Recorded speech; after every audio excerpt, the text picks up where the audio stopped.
Well, good afternoon. How are you? It's your Adult in the Room podcast with your Adult in the Room, Victoria Taft. How are you?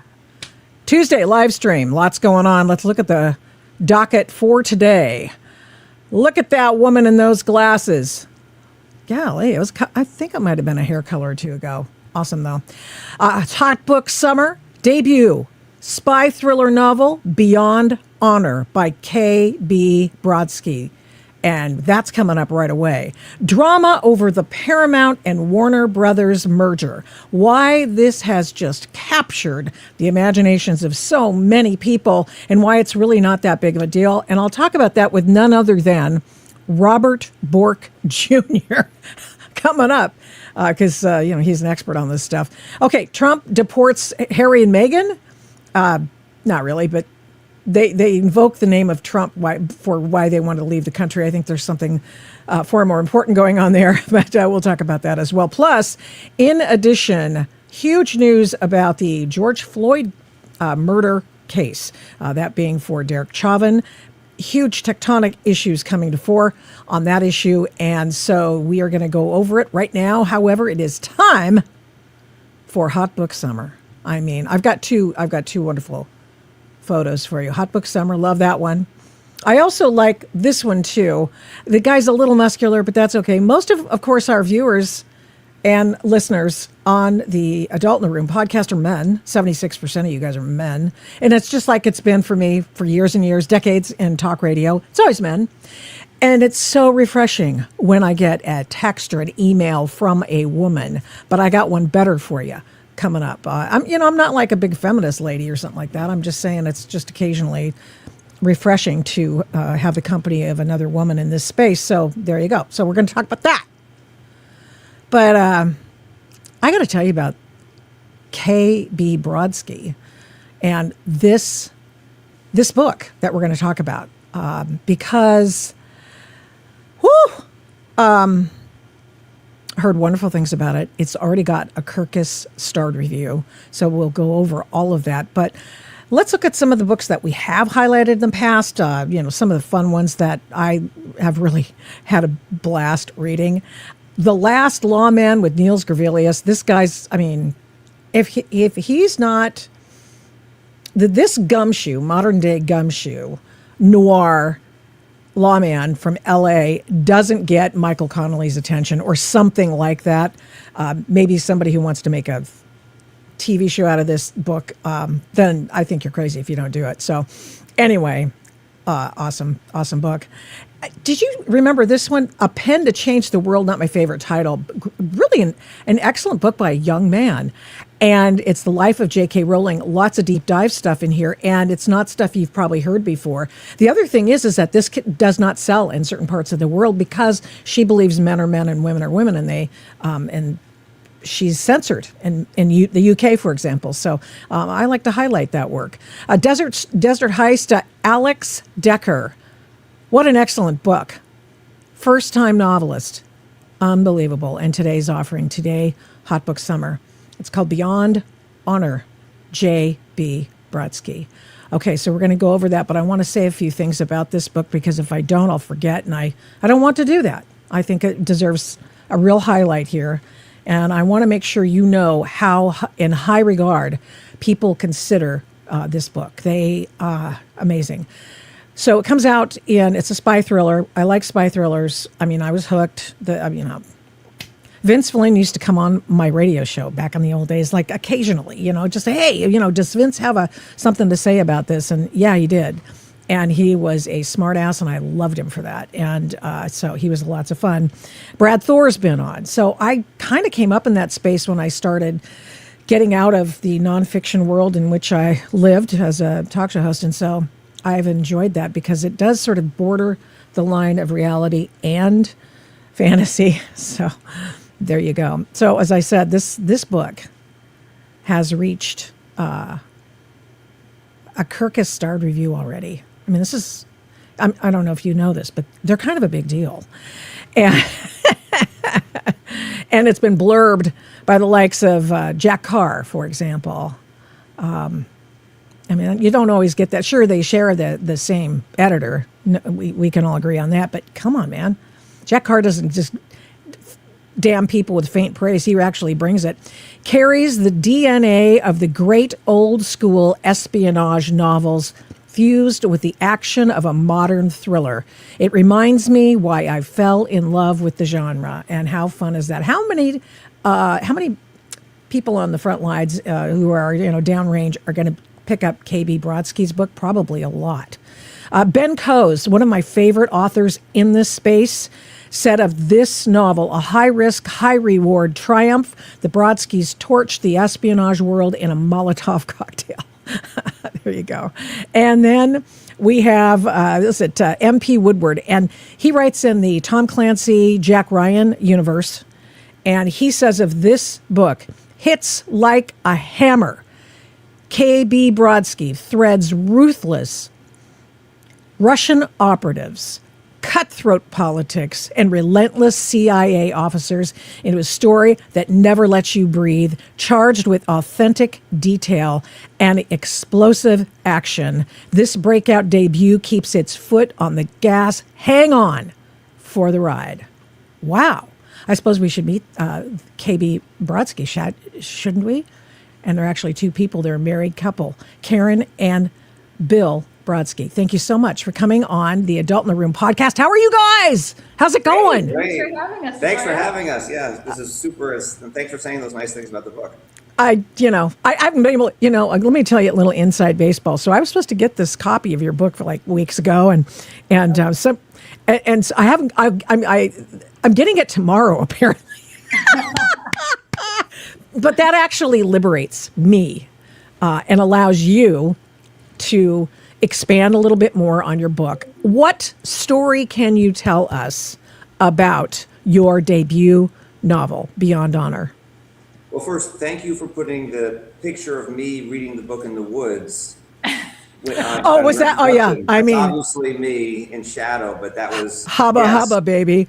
Yeah, I asked. Karen and I were camping one night, and she put that picture.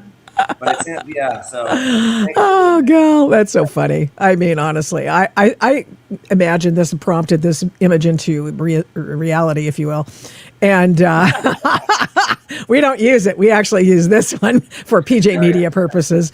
But I thought the guy had too big of muscles. But like I said, 76% of this audience for this in every iteration there is, if it's live stream. And of course, we edit everything out and we part it out, if you will. This will have its own standalone episode, and then thousands more see it there. And men are my biggest audience, and I am so. The audience is about to grow. Keep using that picture. I mean, yeah, hubba. Yeah, hello. Well, okay. Amazing success so far. It's coming out September 1. Everybody pre-order. Tell me what you can. Tell me the story, not in the background yet, because obviously you're a couple. We'll get to that. I want to hear about the story, what you can tell us. So, I've been a lifelong fan of the genre. The new guys like Ben Coase and Jack Carr, and then the older crew with Tom Clancy and Robert Ludlum, and I've been reading these books for all my life, and so we wanted to construct a book that is a throwback to that genre where we weave together a mosaic of 5 or 6 different stories that kind of seem unrelated, and I think when you're reading it, like when you're reading some of the Clancy stuff or the Ben Coase Power Down book, for example. Oh my God. Wait. Can we just camp there? Absolutely. An absolute tour de force. Oh yeah. First novel. I mean, when I think about that, I just listened to it again for the millionth time the other day. And I actually emailed him blind, and I said, my name is Bill Brodsky. We wrote this book. I think Coup d'etat, by the way, is one of the best. Coup d'etat is excellent. Incredible. Yeah. Love Dewey. I said, would you consider reading the book? And he was super nice. He wrote back. He's such a nice guy. And he did, and he was able to, he said, I'm not going to blurb unless I like it. I'm like, okay, that's fair enough. Yeah. Right? Yeah, so that was super nice of you to do that. Just so good. I love Dewey Andreas. I love the fact that there's finally a Delta Force guy in the mix. I don't Yeah. know. I guess Delta Force, the old style books, but now people appreciate that. We're over for the moment. SEAL Team 6 novels, and I'm not tired of them, of course. But it's nice to give the Army their big ups for that. Okay, Yeah. so he blurbed it. I mean, that's just freaking So nice, amazing. right? And then Jack Carr, obviously, we share an editor, and Emily Sure. Bessler. And then MT Woodward, we share our agent at CAA knows Oh, MT, wow. and he put us together. So we were just getting to know this community. And they are just the nicest. Like, he would got on a call with us, talked for the longest time. Like, people are so generous with their time and so generous with their expertise and support. It's an amazing community. It really is. I mean, I heard stories back in the day when Brad Thor was coming up and he called Vince Flynn, or he got in touch with Vince Flynn, and Vince introduced him to his people. And it was like, because it's like, I learned this a long time ago when I was in advertising, when I was in college, and it was basically, it's not a bad thing to have a restaurant build another restaurant next to a restaurant. It's really actually going to bring more people to the area to eat, because everybody likes food. And if you bring more people to the party, the spy thriller party, it's going to be great. So how do you, well, let's go back to the story. You haven't told me the story yet. Right. So the story is, we have two heroes. There's a Army Delta, now turned CIA Special Activities Center operative, coupled with a woman named Whitney Schuyler, who's in the CIA analyst, and they kind of run together, kind of unwittingly uncovering this, plot. And then the book kind of explores honor and some of the consequences of being a very honorable person, when you're betrayed and where that leads you to. And so all of the characters, whether it's the president or his friend or the CIA people or our two heroes, they're confronted with kind of moral dilemmas, and it explores, the consequences of that. Well, it's always good to have that kind of friction in the book, and prioritizing need, right? Yeah. Did you come up with the name of the book before you came up with the plot, or was Beyond Honor always going to be the name? I have a reason for asking. We have a funny story. So we called it Vengeance Beyond Honor, because when you're pushed to a certain level and you're tested, sometimes something comes out wrong on the other side of that. And so Emily said, let's think about the title. And we were at dinner with my 90-year-old mother. She's going to be so mad. She's 89. Excuse me, 89-year-old mother. And we were kind of looking, we were like, oh, what's the book? And then, of course, she's so proud. She's like, sure. Vengeance Beyond Honor. How about Beyond Honor? Oh. That's way better. Good job. Yeah, see, moms are good for something, right? Mom, exactly. So because I was bringing it up, because I think we have a crisis in this country about what honor is, how we exercise it, what it looks like. How did you approach that in your book? I mean, that might be too airy-fairy, but we went through and kind of looked at each character's arc. And so some of them, don't come out looking so good. They don't come out smelling like a rose because they made choices that were, I think, arguably dishonorable. And then some is really kind of wading into the gray areas. What happens when an honorable person is faced with a truly catastrophic situation, and if you're a special forces person, you've got all the skills, you can do some damage. What do you do? And then, how do you live with the repercussions of your actions? So we really thought about it and kind of we took it seriously. We dove sort of deep into what that looks like. But it also always doesn't. So, for example, there's a part of the book where you have an older CIA stalwart talking to her protege, who is now the director of the CIA, and they're older women. and they are the one of them presents, say, like, hey, you owe me this, right? This thing, because of something happened 30 years ago, this debt of honor, and it pushes people into the, like, how do you react to that? Because it's, you owe someone something, it's not necessarily the right thing to do, but you're a human being. It so explores some of those issues, on obviously a very serious scale. Yeah, yeah. Where does your novel take us? The places, and have you physically been to these places, or do you? Not to Ukraine, but the other places, right? Not Syria. Not Syria, right? Yeah, Right. probably smart, actually. But Ukraine, Syria, Alaska, Russia, Washington, New York, and again, it really is. It is a throwback to that Clancy, Yes, and Coe's globe trotting sequences. I wish Ben the best. He's been very, very ill, and I know he's, Ben Coase has just been really ill and trying to get back into everything. And I just, I just wanted that next novel. I mean, as a fan, I just want the next. I've been trying to get him on my podcast for like years, and so it's like he's like a dedicated writer, right? Like he really. Right. I thought he wrote a new book called Hijack that came he did. He did. But then it was taken off. There must be something that's happening. I'm on his email list, and he sent a very, very crazy, not crazy like it was nutty or anything, but it was just like no one ever tells you the truth. And it was, hey, I didn't like that book. I mean, it wasn't as good it wasn't up to my standards. I'm going to go, because this is in the midst of all his hospitalization and all this other stuff. And I'm going to go back and I'm going to retool this bad boy, and I'm going to put it out when I'm satisfied. And I'm like, yeah, right on. Yeah, good for him. I know, that's a gutsy move. It's a real gutsy move. So I appreciated that a lot. Okay, here's what your spiel says here about your book. Let's see.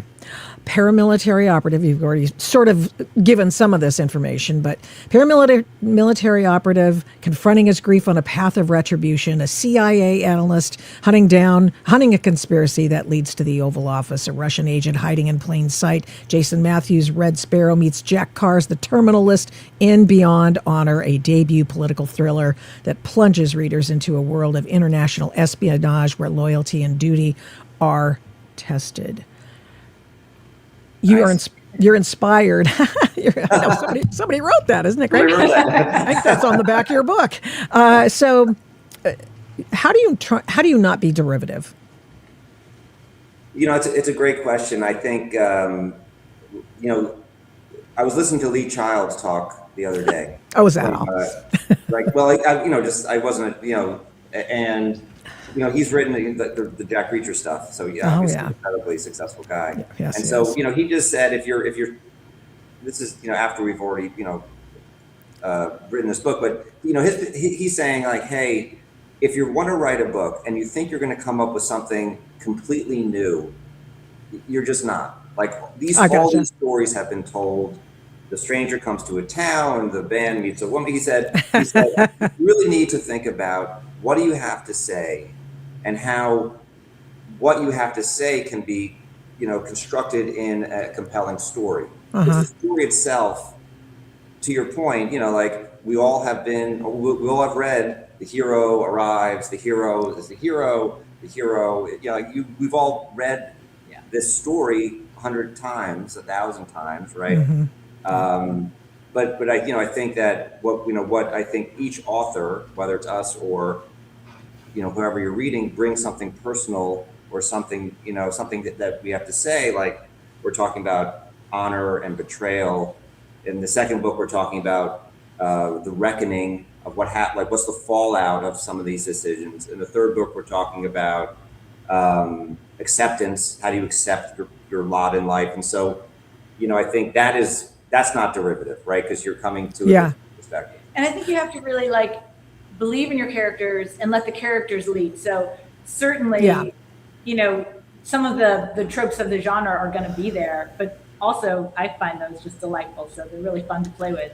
But the characters are the ones, if you really believe in your characters and you're going to try to be true to them. So would they really say this? Would they really do this? then it helps you kind of steer away from maybe something that's a little too derivative. And also, I suppose you have to be, obviously to some extent, because we all love these kinds of people in these Right. spy thrillers. So your fans want to see that. So you obviously know that, and so I appreciate it all. And I just don't I just like the protagonist, and I feel like that everybody. The protagonist makes the story different to a large extent, and where you put them, and all that stuff. And I'm not an expert or anything, but I'm just a reader, and I really appreciate it. So I would say with our protagonist, with Kevin, one thing we tried to do was make him not be a superhero. So he, we really looked at like he gets hurt. He's not infallible, and he's not unbreakable. Right. Right. Yeah. Well, can I ask the obvious now? Who I know you. Bill, you started writing the book before, and then it became a family band kind of a thing. Right. Talk to me about that. Yeah. Okay. Well, I had no idea. First of all, I had no idea Bill could write. I had no idea he wanted to write. And all of a sudden, he came to me, and our older son actually was home.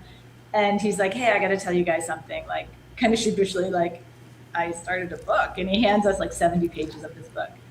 We're like very nervous. We're like, what? I was very nervous. Right. We were probably more nervous. No. Because so we read, Noah and I both sat down and read it, and we were like, oh my God, this is actually really good. Wow. And you have to keep going with it.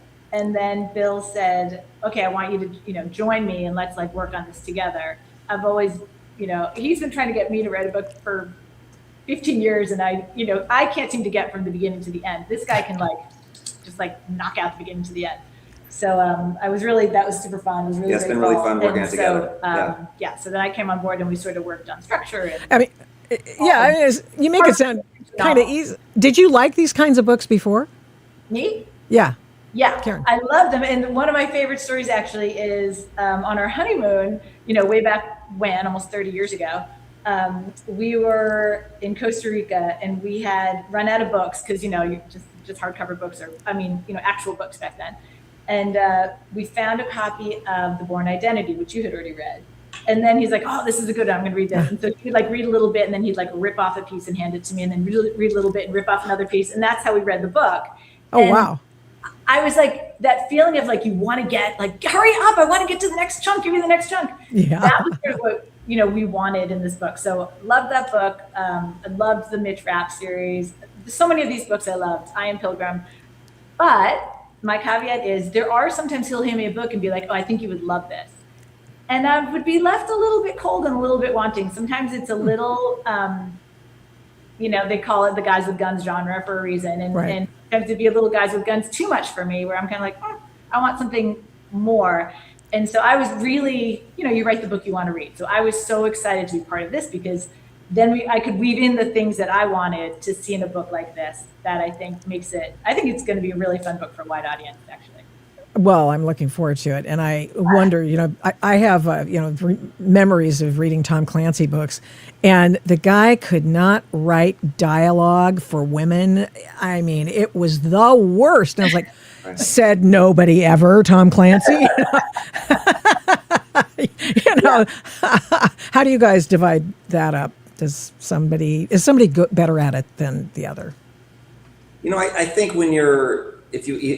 I find when you're in it and you have a couple of characters in a room and you know where you want to go, it just kind of comes out, right? It just kind of you're on a wave, and it's just all of a sudden it's working. And I think whether it's happening to me or happening to Karen at that particular moment, you when the other person has found a little bit of light at the end of that tunnel. Yeah, and and sometimes the way the dialogue works is you read a passage and it's just description, and this happened, and then you're like, okay, how do I want to tell that? How do we want to tell that part of it?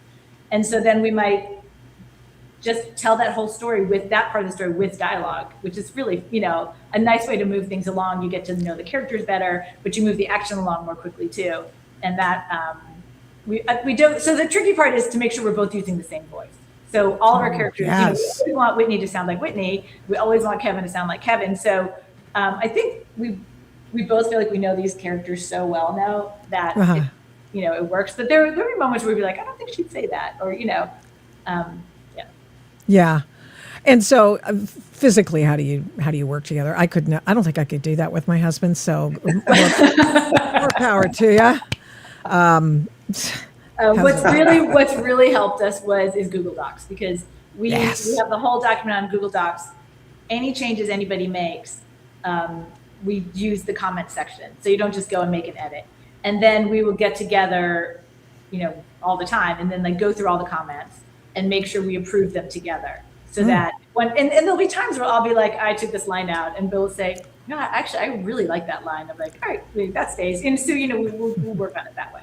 And we kind of respect, if one person feels really strongly about something, then it gets to stay. I mean, that's exhausting. It sounds absolutely exhausting. How do you parse out your day? Go ahead. A book by one person writing a book must be exhausting, especially when you get to the end with the edits and all that part. Like, how does one person get a book done in a year? I have no idea. Well, so many are not doing that anymore. So, yeah. I mean, now you know why. I mean, how does Brad crank out a book every year? I mean, well, that's because he can't.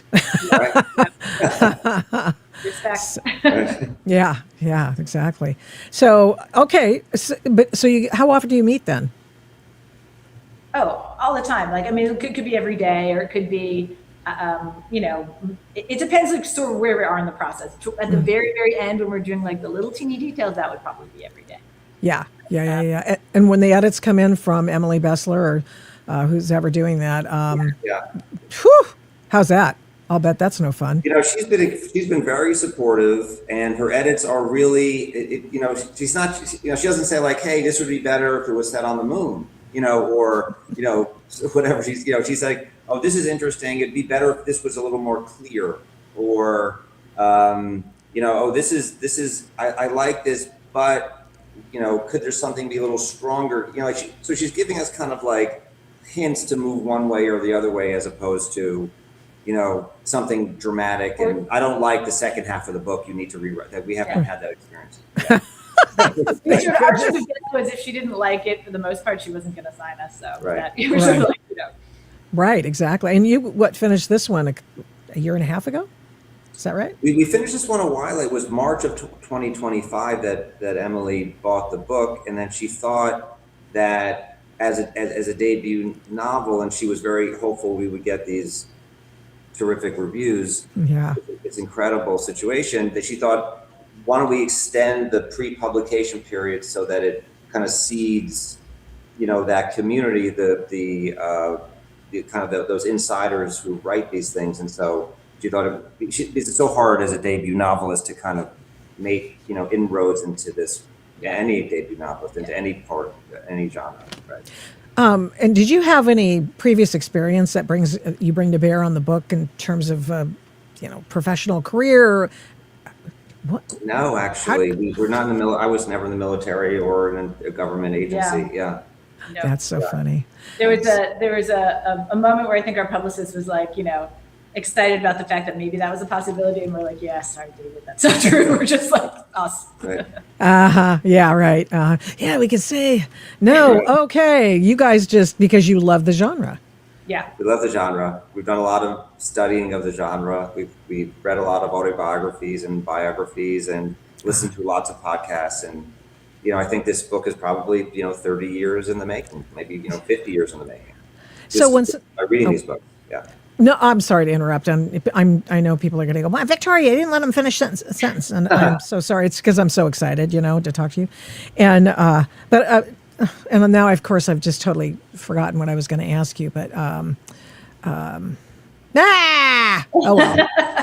Play. Well, it's been a really incredible journey. We've met some terrific people. We hope that the book will resonate and somehow make it past like the barriers of a debut novelist. So, I see.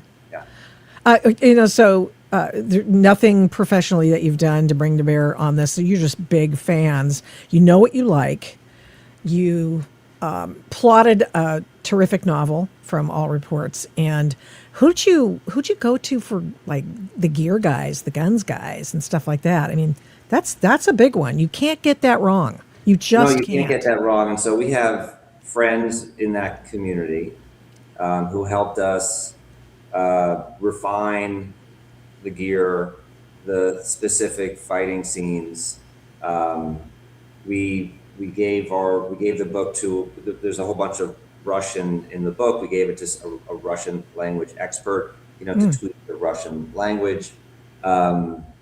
Yeah, but we agree it has to be right. Yeah. And so when our friends who served looked at those passages, they said, hey, for example, this gun doesn't shoot that far. You need to think about either changing the distance or changing the gun, so try to get it just right. Yeah. Oh, wow. So is that on an as-needed basis, or do you go download a bunch of info and intel from these experts just to get sort of an idea of how stuff is done, and then go to the book, or do you just sort of pause at every spot and go, oh, hey, Harry, I think we tried to fill in the blanks as we went with like research online and things. And Right. then had somebody sort of, look through it and say, yes, no.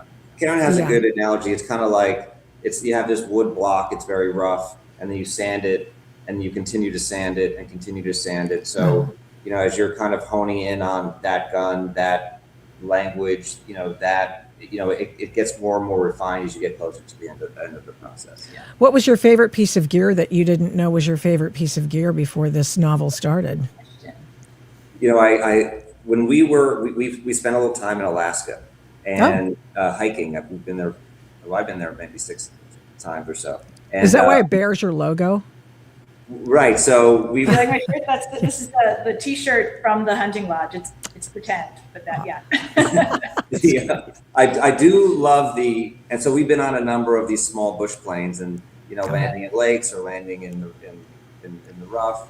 And so there's something nice about like the bush plane that we have in there with the big wheels, and it reminds me a little bit of Indiana Jones and the things that when we were on, and it's really that I really like that plane. Yeah. That makes a couple appearances. It makes a couple appearances in the book, yeah. So that's cool. I like it. Yeah, that's hard living up there. So you guys go up there occasionally, huh? Yeah. We've done some hikes up there, yeah. It's been really great. That's amazing. So you get outside, you're doing this kind of work, and a lot of togetherness there. Do you ever take time apart from each other and, I don't know, do something else? I know it's a personal question. You went to Alaska without me that time. I did take a hike without her once, but we moved together. We moved together. Oh, we just got back we got back in April from Nepal, near the border of Tibet, where we're setting a portion of the third book in, which, and that was an incredible adventure as well. That was awesome. Right. Yeah. Did you do any climbing in Nepal? Yeah, not that you could avoid it. We did a trek in the Soom Valley, which is on the kind of northern end of Nepal as it borders where Tibet is. Okay. So you've sort of given us a superstructure of the 3 novels that you've done, and now one I think you're working. Is the third one done, or are you still, The second one has been submitted to Emily. Good. She should have her edits shortly, and then the third one we have finished the rough draft. Oh, that's amazing. So you're working 2 years ahead potentially, right? Maybe. That's awesome. We'll see if anyone buys number 1. Other than right. So yeah, how does that work? I mean, if we all think I haven't seen every page, obviously, but everything looks fantastic. You guys like it. I'll like it. I know I will, because they don't send me junk. So late, but so, but I just, how does that work if she doesn't, she likes the first 2, but she doesn't like the third one? What happens then?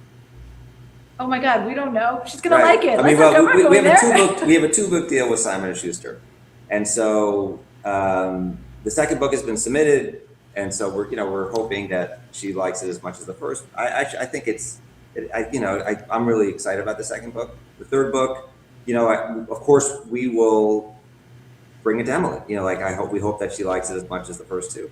Mm-hmm. And I don't think by then we'll have a sense too of what our audience likes. So if I'm sure there's going to be hopefully some input as to where we want to see these characters. Oh, yeah.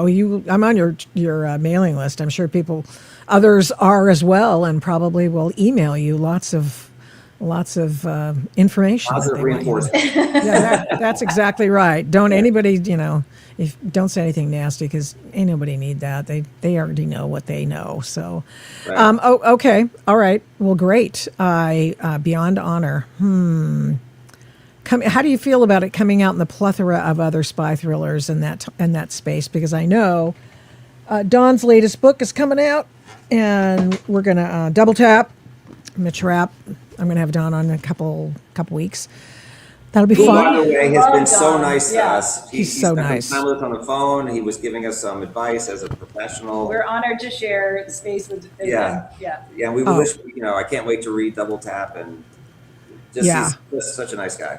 Yeah, he really is. He's so incredibly generous with his time. Really. Yeah, and I wanted to dial in and just text him and say, hey, yeah, can you offer me some information on that Iranian attempted shoot down of those guys with a drone and the Right. Gulf of Oman, because he of course was an Apache helicopter Yeah. pilot, and I just kind of thought that might provide a little spice, little info. Do you guys watch the news and get some ideas from what's going on in the world? I would say Totally. now, like Yeah. our second. Well, should I say our second book? Sure. So our second book, has a lot of Venezuela in it. So I do Oh. like now it's like I'm finding myself like I'm bookmarking anything to do with like Tibet, and now it's like everything you read, I'm like bookmark, save. Really trying to go, because the first book, we wrote the book without a publisher, without an agent. We just wrote it, right? It was just it was its own little thing before it became what it is now. So now I feel like it's like you look at everything so differently. You're really like trying to like constantly pull. You're constantly thinking about it. So yeah, Absolutely.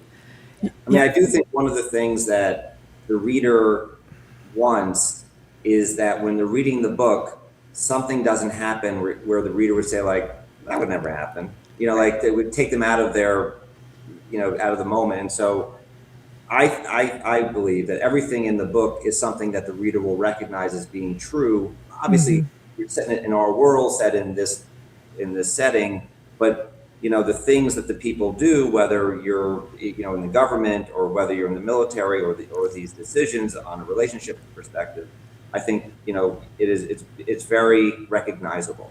Yeah. Awesome. Very good. Yeah. For talk show hosts and people in my line of work, it is never-ending show prep, and the news cycle explodes with ideas for shows, Right. radio Right. stuff. I mean, it's just like mind blown, and as I say, mind blown and drinking out of a fire hose while you're tap dancing and walking on a tightrope. It is. Right. Well said. It's insane. I mean, if you don't mind mixing metaphors, I mean, it's insane out there. Right. I mean, Yeah. phew. Well, thank you too. For coming on. I'm honored that you could come and be Thank with us. you And very much for having us on. We Yeah, really I really appreciate appreciate it. it. This has been great. I do may not be great after I ask my last question. I was gonna, and then I forgot. No, I've got to ask this. Yes. And it's any Easter eggs and name checks that we should be looking for. In the book? Easter eggs? I don't think so. No, it's all fiction names except for Putin's in the book. It's all fiction names in book 2 except for Maduro's in the book. So we just a little bit, it's kind of like that Clancy idea that you kind of anchor it in something, one little thing that's real, and then you suspend your disbelief, I think, as a reader, because you're like, wait a second, is it Putin? Does this really happen? Right. I like your vibe. I think you guys are really cute together, and I just, I mean, honestly, isn't that great? It's just like the last thing you probably expected to be doing at this time of your life. I mean, it's like, oh, we're I would never. highly recommend starting a whole new chapter together at this time Yes. in our life. It's good. It is It's really good. fun. Yeah. Yeah, 30 Well, thanks years of again. marriage. Victoria, Yeah, we thank really you so much. appreciate it. Thank you so much for having us. I appreciate you guys and so much. The book is Beyond Honor, and Let's see that cute guy with the. oh yeah, you want that? Yeah, let's go back. yeah. Hold on. Here he comes. The other guy. Hot book. Oh, that was nice. There we go. Hello, hot book summer man. I'm the guy. Yes. Oh my gosh, he chopped wood, he started a fire, and Now there's a he's sun. beyond honor. I love Yes. it.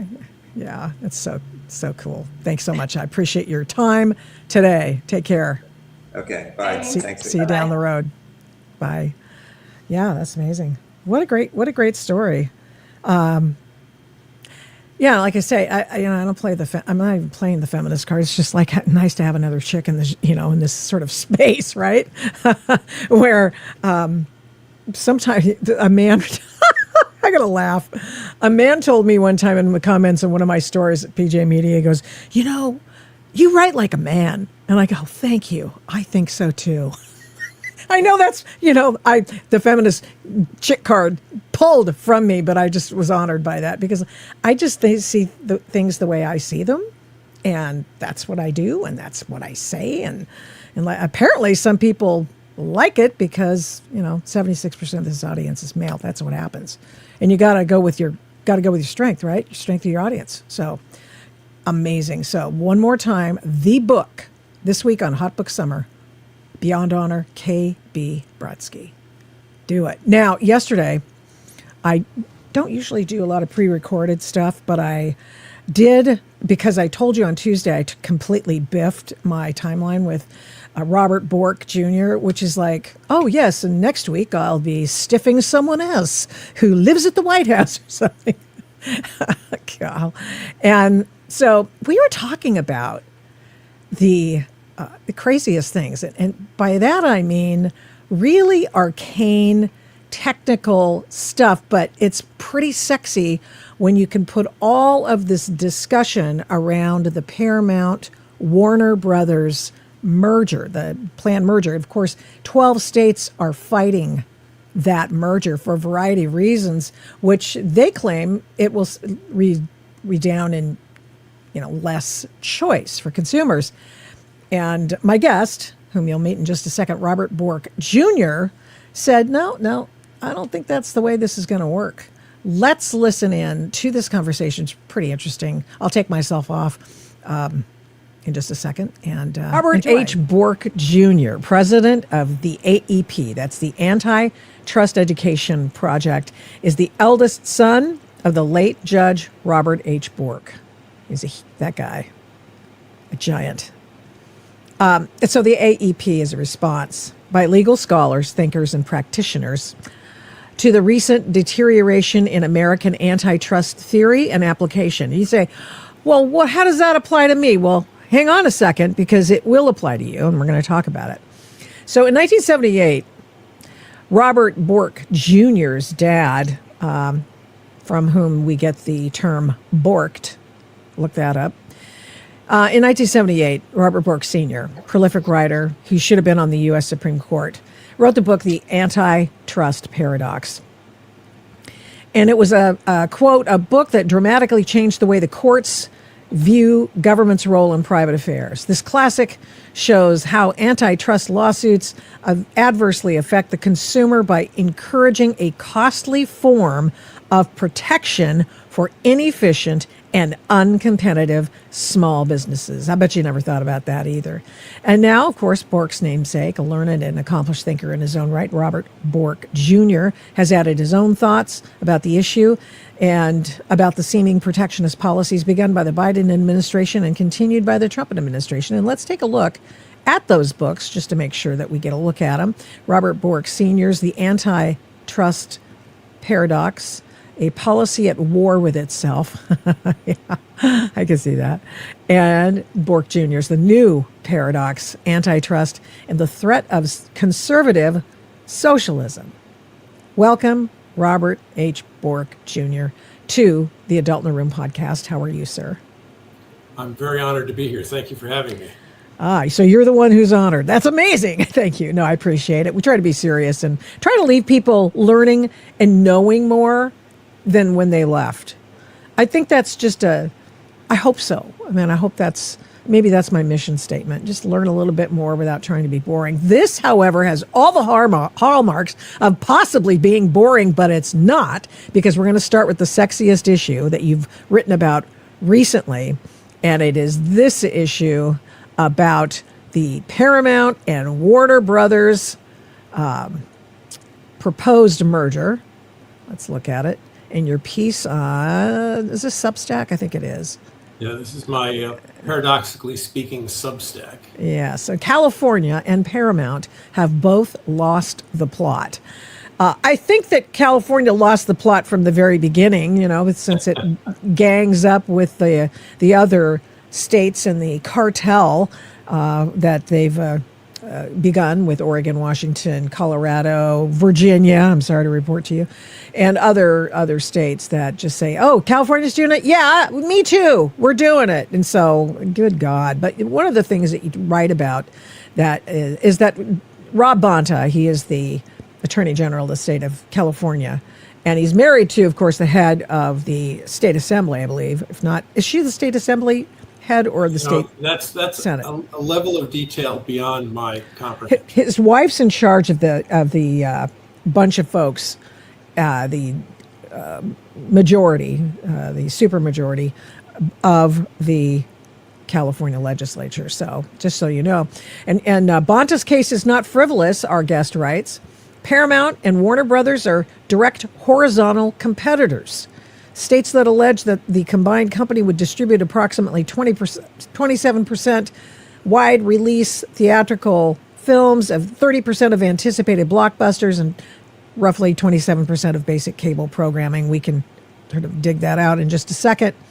And those are complaints, he says, that are based on recognizable consumer welfare theories, which is the basis I learned reading a little bit about, Mr. Bork, that underlies all of this kind of thinking. Now, what you also go into is the fact that this actually won't result in lesser kinds of demand or the lesser kinds of available entertainment news. In fact, it may portend a increase in that, right? Typically, that's what happens when companies merge. They look for ways to take the pieces and expand them, make them bigger, better, stronger. Yeah. They're not doing this to shut down these companies, Discovery and others that that Paramount would be acquiring. They think they can add value, and they want to make more money. They want to have a bigger reach. The question is, and you would say, well, that would play right into the antitrust issue, because then they're going to dominate. Well, there's too many competitors to dominate. I don't think they could do that. It's pretty obvious to me that they can't. What they can do is improve these assets and make them better. They certainly can improve CNN and make it better. Yeah. I'm sorry. I just laughed too much. CNN. No, laugh all the time. All of this is hilarious. But you say, okay, well, he might have a good point, but the numbers belie what he's actually saying. And when I hear Rob Bonta, and I hear this about the latest of the cartel doing something, and so everyone goes, oh yes, I'll sign my name and we'll put it on our head, whatever. I don't even think in terms of paper anymore. So I think about it with the logo of the state, and I'll just put my name on it and we'll just copy and paste everything you said. So that is happening across writ large, 12 states.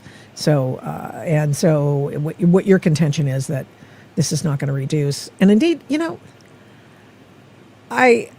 why does he have a dog in the fight at all?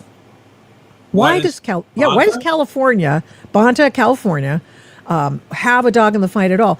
I mean, they've been so busy in California trying to overregulate the entertainment industry to the extent that these people are leaving of their own accord. Why wouldn't Paramount? Why wouldn't Warner Brothers want to leave? Well, I think the wanting to leave part, the threat to leave by Ellison, who owns Paramount, it's a smokescreen. Look, it wouldn't help him to take the company elsewhere, because this is an antitrust case. It goes wherever the company is. Okay. And this, I guess your listeners should understand, your viewers should understand that there are federal antitrust cases brought by the federal government, but states can bring antitrust cases too. And so 12 of them have in this case, led by California. They have antitrust laws as well, and they mirror the federal laws. So in this case, California doesn't really want to allow this merger because first of all, they don't like mergers.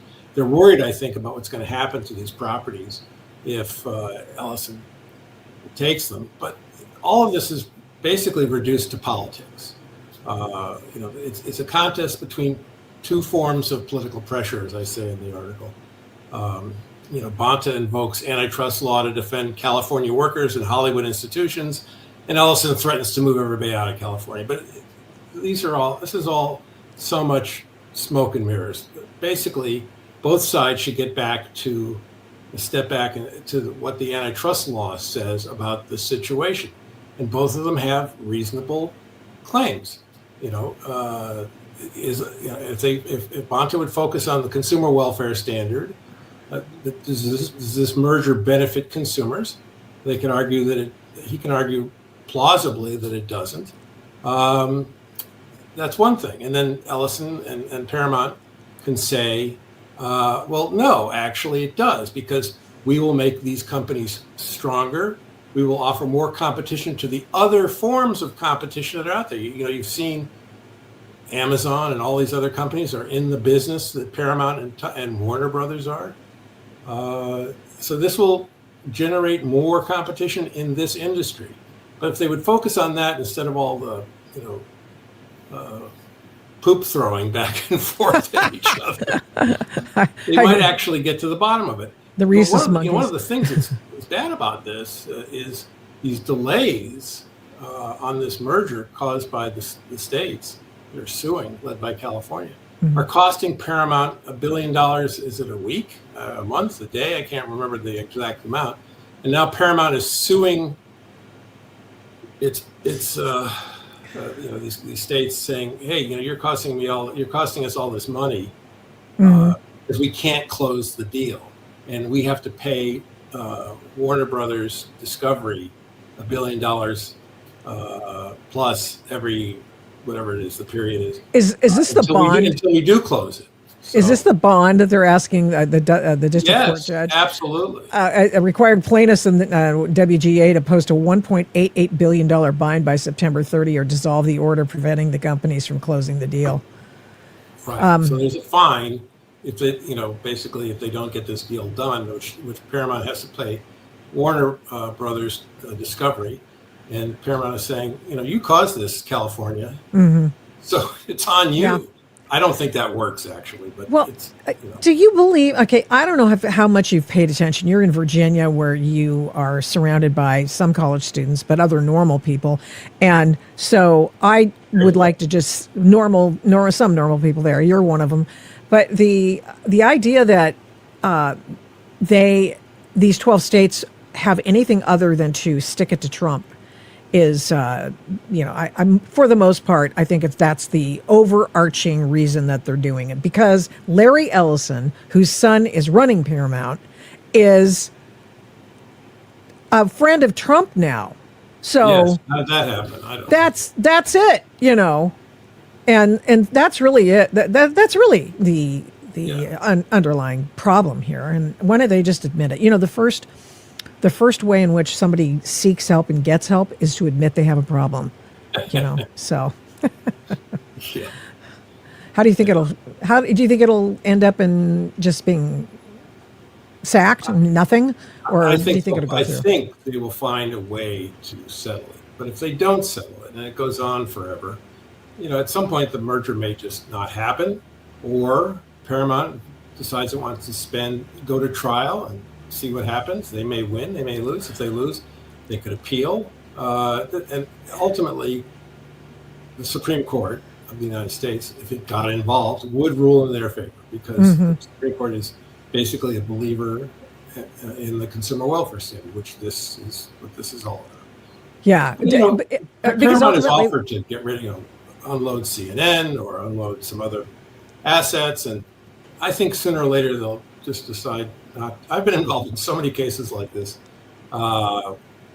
working with corporations in my previous existence, that I've been in the courtroom, and then the next thing you know, they're all meeting in the Conference room. hotel ballroom trying to settle it up. So Yeah. that's very likely what will happen. Yeah. They just, I guess. It's all about the dollars, It's all about the Benjamins, and somebody will make a decision that both sides will benefit. Bonta gets his name in the papers. For That's doing it. this for a while, That's it. I stuck it to But you're Trump. right. You're right. So a lot of this stuff happens because of Donald Trump. Absolutely. Yeah. Of course it is. I mean, I stuck it to, they brag about how many lawsuits they've filed against Donald Trump. If they can stick it to Larry Ellison, by the way, one of the foundational organizers around which Silicon Valley, I mean, he's second generation, but that Silicon Valley has been, it has succeeded on. God, I wish I could talk today. Someday.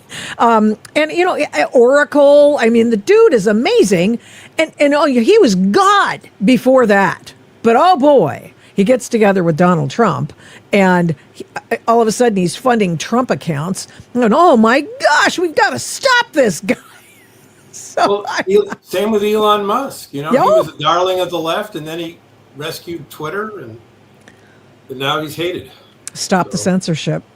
I did have one more thing to add to this before we move on to the general thesis that you were promulgating today, and that is, I was doing a story today. I do write a little bit over at PJ Media. It's an opinion website, and it's lots of fun. And I did a story bringing people up to scratch on the idea of the U.S. Navy finally becoming at least towards parity with China on the issue of surface ships, and how a company that has been, this is the guy that, these are the people who created a boat, the autonomous boat, the drone boat that rescued the 2 Apache helicopter pilots in the Gulf of Oman in, I think it's June.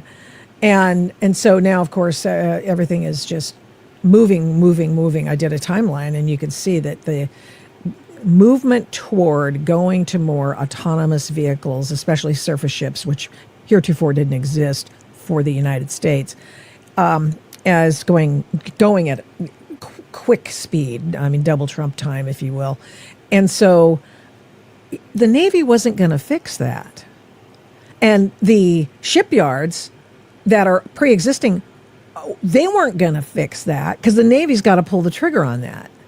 Now, these upstarts who now have billions in venture capital and, different floods of money coming to them are going to do that. And they're only going to do it for the United States and its allies. And I'm thinking, here's a perfect example of, maybe because government's involved, maybe it's not a perfect example, but I mean, where you got the private sector with the incentive to, first of all, they have good intentions. Their intentions are pure. And, SEAL team, former SEAL Team 6 guy who said, well, why don't we have surface ships? What the heck's going wrong with these people? And he went out and he solved a doggone problem. And now they are being rewarded with not just interest, but billions of dollars by the Navy Department, because now they are going to solve a lot of problems and be able to build more ships than the Navy currently has being built for them. And I think, why are people so afraid of someone else seeing a problem and then seeking out a solution, by and large solving the problem? And it's not the government solving the problem. I mean, the government's going to buy it, but they didn't solve it. There are so many examples of the private sector stepping up these days and solving these kinds of problems. And there's so many examples of the government getting in the way of it. So that I'm hopeful that at some point people will realize that our private sector is so innovative and so creative that we should give them some running room, and support this. At the same time, what we have to. One of the things I talk about all the time in my antitrust conversations with people, though, is the need for growth in our economy. Yeah. We are not solving the problem of the debt. Mm-hmm. We're about to hit 40 trillion in debt. Yeah. We have hundreds of millions, or about $100 million in unfunded billion dollars in unfunded liabilities, things for which we will be required to pay at some point, but Sure. we haven't funded it. So if we could even take a little bit of action towards solving the debt problem, at the same time we get out of the way, for the most part, not anything illegal, like price fixing or something, but we get it out of the way of these companies that are so innovative, so creative. They create jobs, they create wealth, they create retirement wealth. They are so good. If you look around the world, we are the only country that has a sector or an economy, private sector economy, that can do this. Europe is sinking below the waterline at this point. Yeah. So you're right, and it just drives me crazy when the federal government tries to help, thinks it's helping, and makes things worse. Well, and I think that might be part of your point as well with the, you wrote a piece recently in National Review, Trump's big government trap. And you say that, yes, is he trying to liberate the economy to save us, I suppose, from being... He's trying to, unfortunately, impose the same sort of industrial policy that the left loves. He's trying to just pick winners and losers. The federal government has bought positions, equity positions. Yeah, it's crazy. In so many American companies that it really creates a problem. It's a moral hazard. It's a management hazard for us. Donald Trump seems to think that he should run the economy at the micro level, at the company level, and it's just a mess. He tried to buy, but it didn't work out, Spirit Airlines when it was going under. It was going under. Did he really? Was that Joe serious? Biden. Oh yeah, that's right. Donald Trump said, "Well, we'll buy 90% of it." And luckily for us, for the country, the people who held the debt on Spirit said, "No, I think it's better if we just melt down the airplanes and sell it all off." Yeah. But can you imagine if the federal government, not just under Donald Trump, but under the next administration, whoever that happens to be, own 90% of Spirit Airlines? First of all, as somebody once said, if the government owned the Sahara Desert, we'd have a shortage of sand. Pretty darn quickly. And they just would have made a hash of it. And of course, the FAA would say, okay, we have problems with Spirit mechanically, the way they run the company. We can't do anything because we own it. Right. I suppose. Yeah. I do appreciate the fact that in the national security space, for example, there have been times when Trump has said, we're going to take a position with Intel. In Intel. Now, Intel's been, circling the drain for quite a while, but he doesn't want it to completely go out of business because we need chip manufacturers. The company that was once the coin of the realm in chip making is now circling the drain because everyone else is doing it. We're heading over to AI, but he wants to stake a position in that to save it for national security reasons because we've got to retain as much chip making in this country. When somebody like me says that to you, is that persuasive? No, I think not because you say it, but because I don't think the private companies benefit from the government running it or having a big piece of it. You were talking about Intel. We have $11.1 billion of existing and promised support. We own 8.9 billion in stock purchases. We have a 9.9% passive stake, a 5-year contingency. Anyway, what's going to happen? I mean, I don't think the government's going to make it better. It may float the boat briefly, but if Intel needed to go find equity infusion, it would find it. There are private equity firms who own, Larry Fink, he owns trillions of dollars in in private equity. He could invest in Intel if it was worth it, or he could help, secure a sale of Intel to another American company, or a merger or something. And then, of course, our government merger police would get involved, and oh my God, what they would make. Sure. But look, I'm not opposed to mergers. I mean, opposed to blocking mergers, but they have to be blocked for good economic reasons. And in this administration, in the previous one, their attitude is, generally speaking, there's no such thing as a good merger. So they look at it politically and not economically. That's weird. That's, and I've listened to, I don't know if you ever watched the All In podcast but it's one of my favorite shows, one of my favorite podcasts. And one of the things that they talked about incessantly in the Biden administration was the fact that they could not stand Lena Khan and her role in trying to stymie business. And what you're saying, I think what you're saying is that her policies still hold in the Trump administration. Yeah. The Biden administration changed what they call the merger guidelines. The government publishes a list of sort of rules of the road for mergers.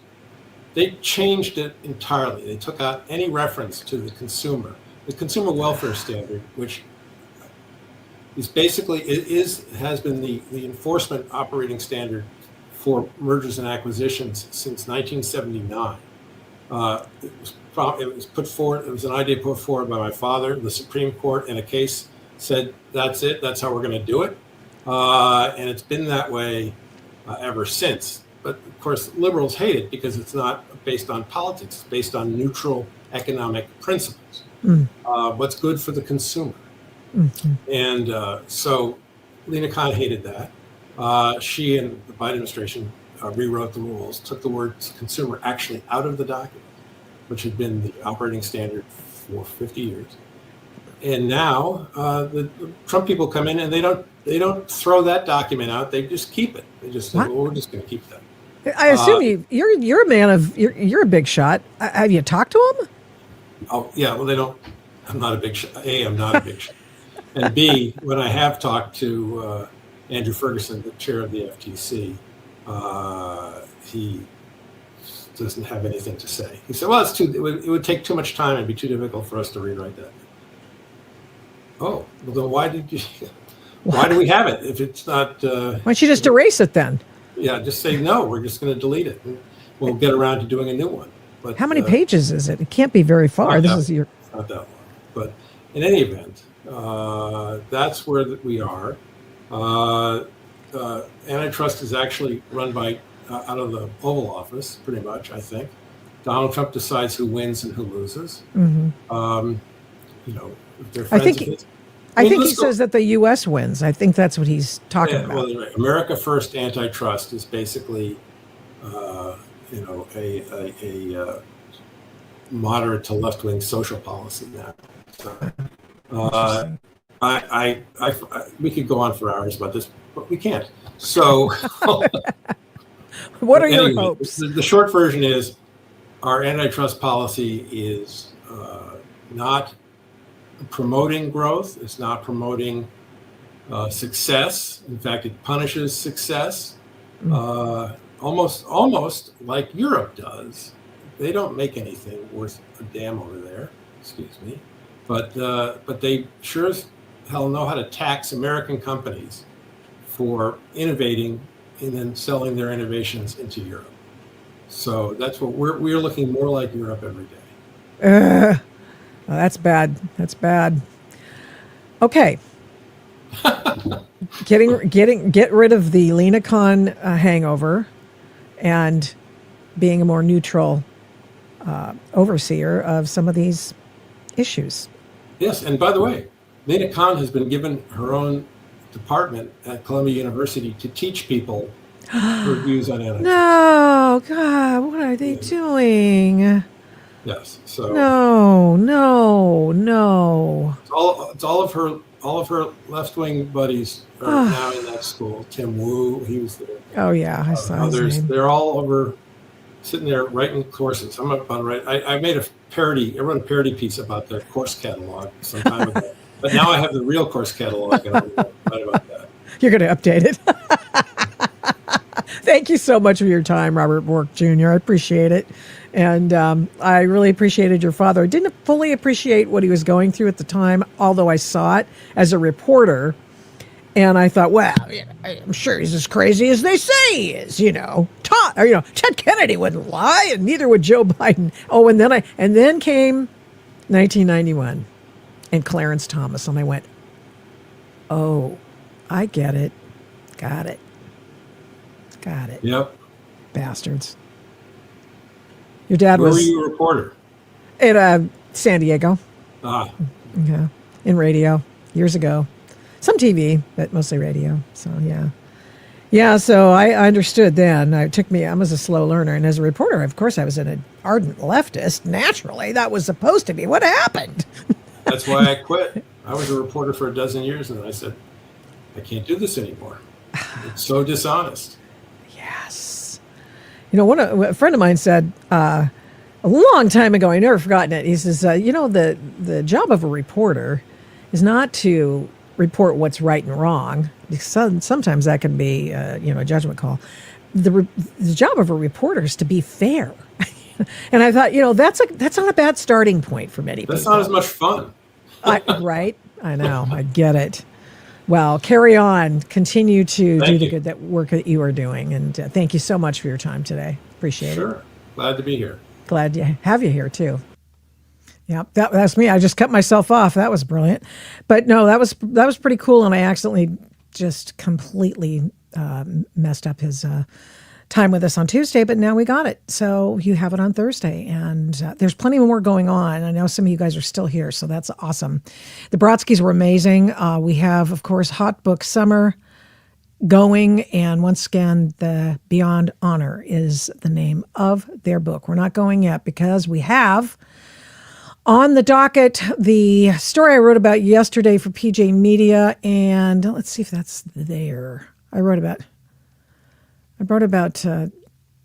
both Meghan and Harry leaving town, and also about this case, which was the attempt to get a new trial for Derek Chauvin.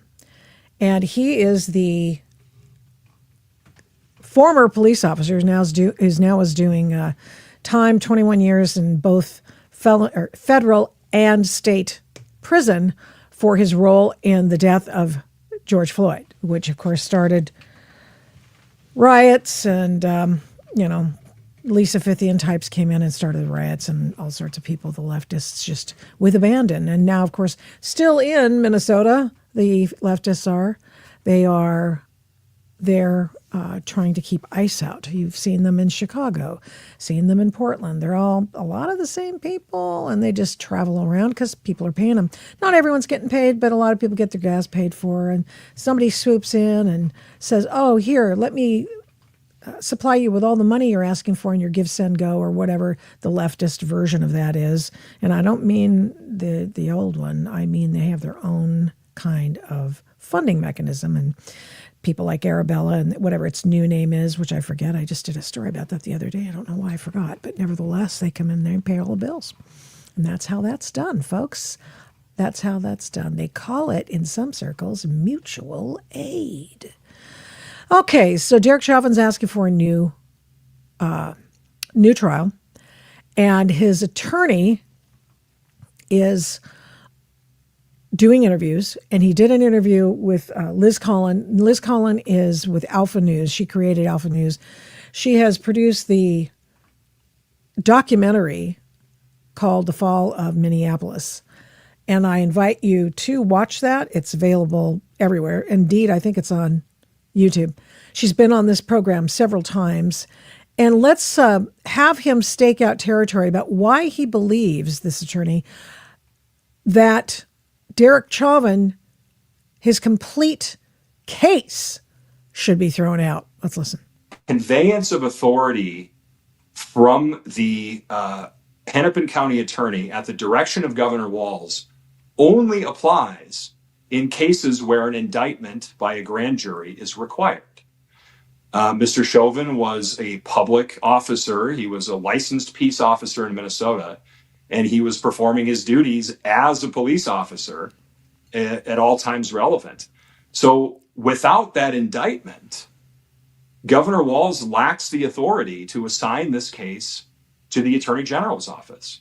Now, of course, the Attorney General had no problem picking up that authority and abusing it, but that initial fundamental transfer of power was unlawful. So really, anything that flows from that is illegitimate and it's illegal. The complaint has to be dismissed in its entirety.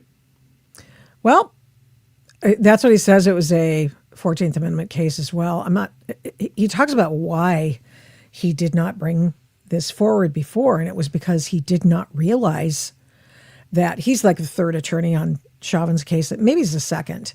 And he's come in after, of course, the convictions. First attorney I thought he did a pretty good job considering he was one against 22 so-called dream team members of the Minneapolis state court system, the state prosecutor system. And then, of course, they had all the free attorney pro bono work by a bunch of folks as well. So, but let's go to the next one we have of him. He talks about it a little bit more. I want you to hear what he also has to say here. This wasn't just done to Derek and to Tu Tao and Alex and Tom Lane. This was done to many, many law enforcement officials around Minnesota. Not only that, but the Attorney General's office under Ellison grew tenfold to expand the full-time criminal attorney division in order to spread this version of justice to the people in outstate Minnesota by assuming control, by Ellison's assumption of control of local prosecutions. You can see how the other law enforcement officials were treated in this case. The prospect of county attorneys in outstate Minnesota and the residents of those local jurisdictions being subjected to this abuse is frightening. And yet that's where we are today. So the court has the opportunity to do the right thing. They have the opportunity to be on the right side of history and fix this. And they need to do the right thing. Yeah, that trial, I'm sure some of you who are in the audience saw that trial. I followed it every day, wrote about it most every day. And it was it absolutely was one of the worst trials I've ever seen. The most one-sided. Then you find out that such things as, like the tox report. Here, let me get rid of this, make sure. The toxicology report for George Floyd never included and never quite made the cut. They had the medical examiner come in, and of course the medical examiner by then had changed his story.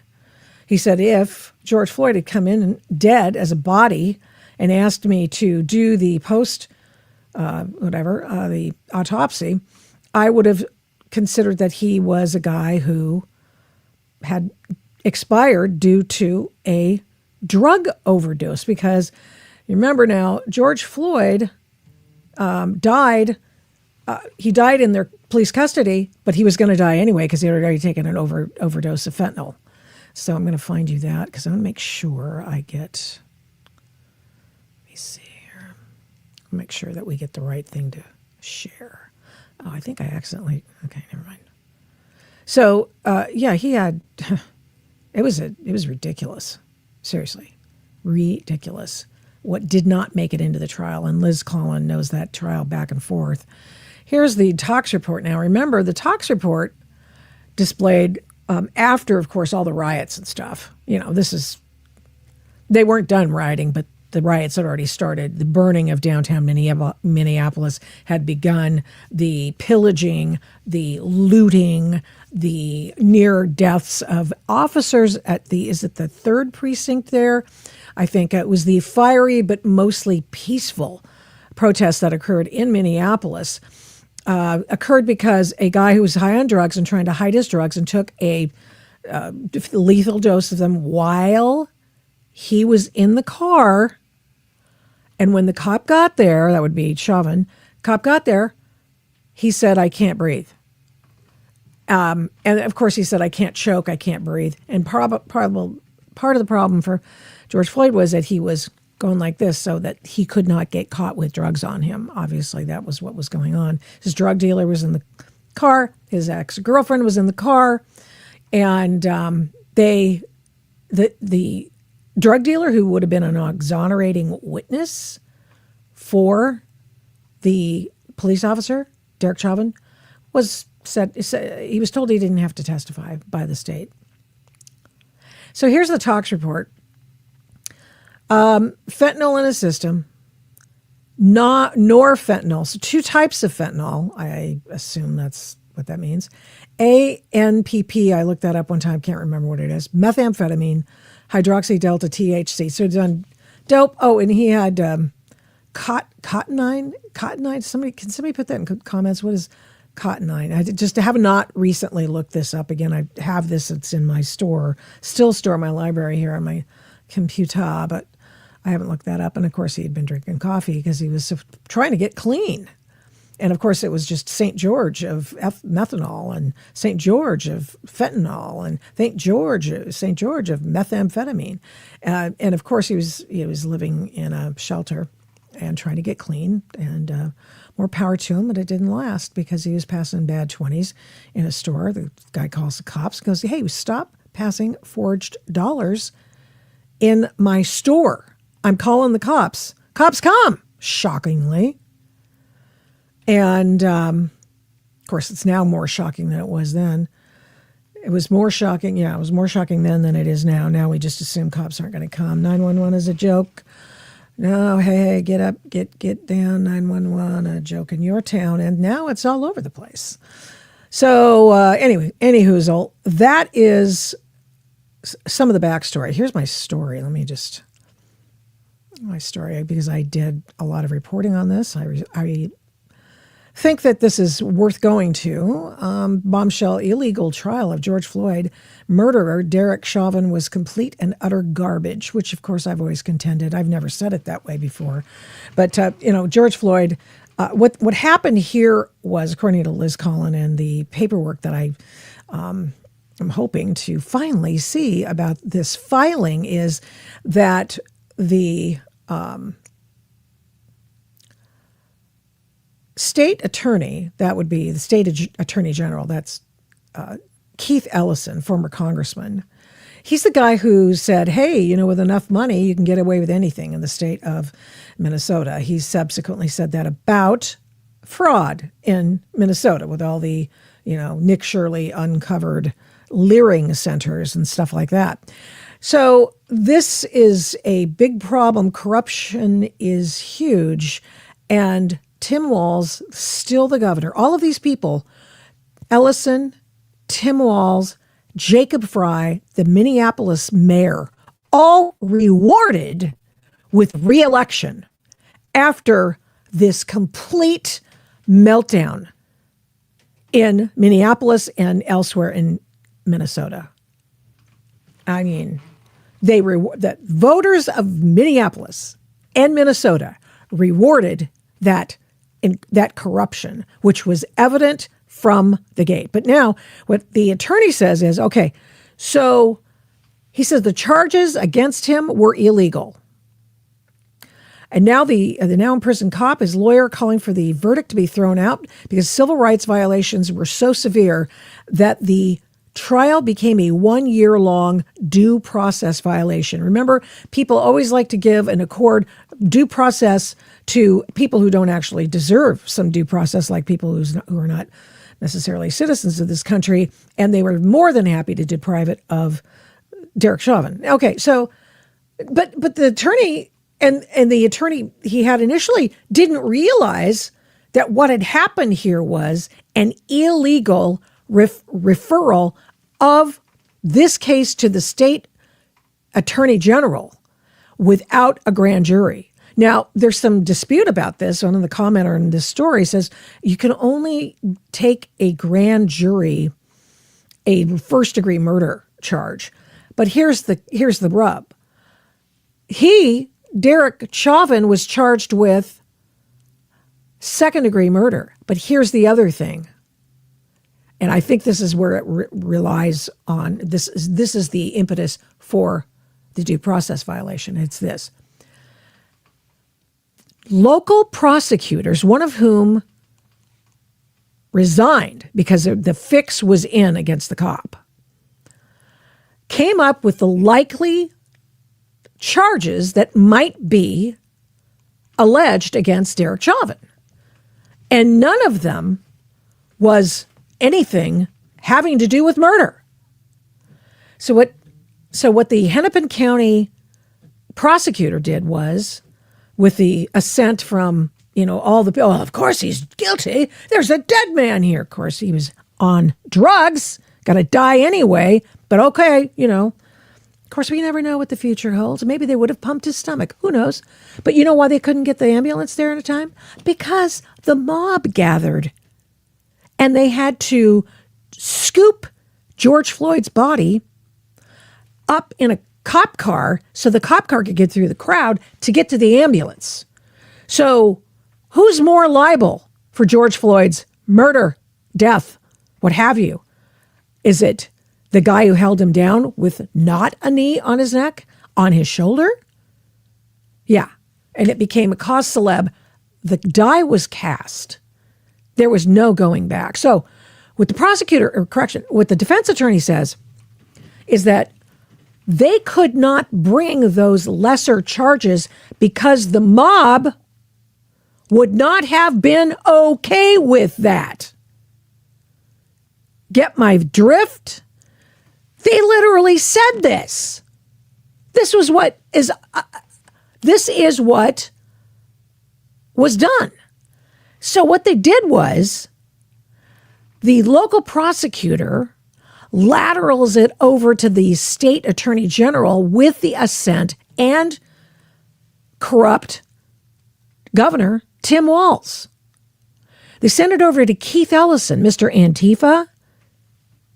And, this dude's he's an Antifa follower. I mean, So, okay. So they sent it over to the state without having gone through a grand jury at all. Now, that was allegedly, this is what the Chauvin defense team, another one sole practitioner dude, probably with a paralegal or something, said. And he's put it in a motion, and they want everything removed. They want this done. So let's make sure. Okay, here we are on the story. Now, I already told you about that. Chauvin, who used a knee hold to keep resisting George Floyd on the ground while awaiting backup and an ambulance, was found guilty of murdering the drugged-out fentanyl user who had just taken a deadly overdose to hide the drugs from the Minneapolis Police Department. See more, Officer Chauvin's knee was not on George Floyd's neck, and 8 other things you didn't know about this case. And by the way, all you lefties who love to populate the viewership and sometimes you comment, let me take you back to 2014 in Ferguson, Missouri. Hands up, don't shoot. Didn't happen either. So the list of the jurisprudential horribles I write is so numerous that the former cop is demanding his guilty verdict be tossed.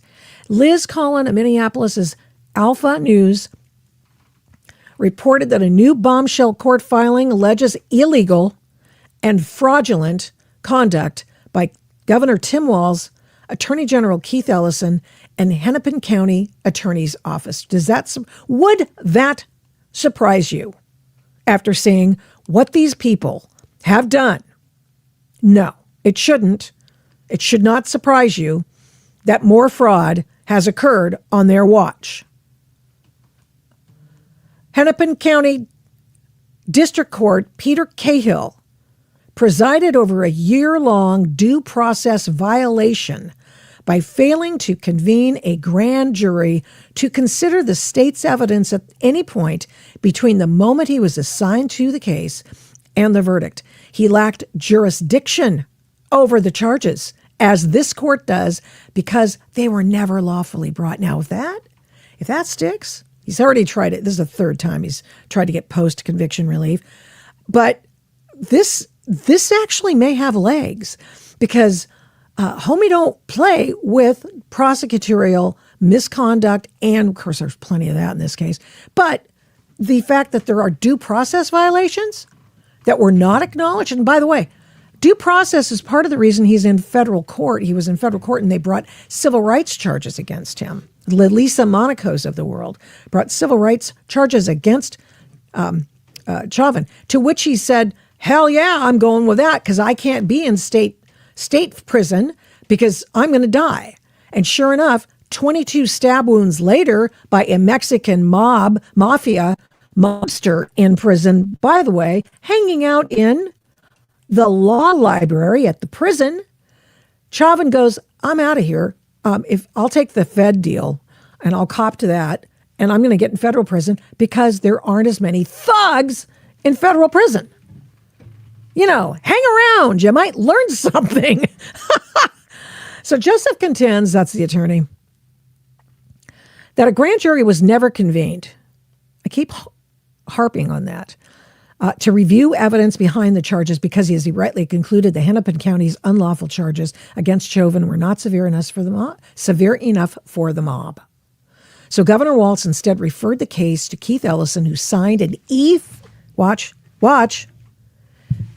referred the case lesser charges.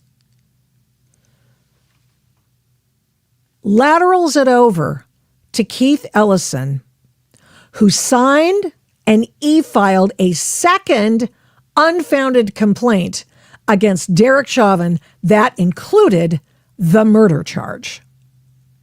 It's like he hadn't been charged with that. But Keith Ellison goes, oh, what the hell? Wait, somebody died. Somebody must be guilty of murder here. Never articulates the second-degree murder. Of course, you could get a box of rocks at any trial, perhaps, to go along with what the mob outside, by the way, the mob's outside the courthouse. The mob's outside the courthouse. The jury, went by the mob, had to pass by the mob and the leftist groups who are now holding organized bullhorn protests out by the courthouse. Jury walks in there. So they should have sequestered the jury from the get-go. They didn't. Oh, no, they did not. Yep. I read a story back in the day, 8 righteous reasons why Derek Chauvin deserves a new trial, and that juror's shirt is only one of them. A juror seen on his own social media with a George Floyd shirt on. In fact, I want to make sure I remember what that said. George Floyd shirt said, yeah, here, I'll show it to you. Ah, okay. Let's go. Oh, God. Here we go.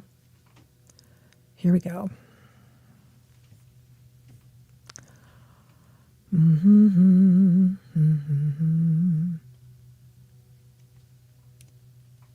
Look at this.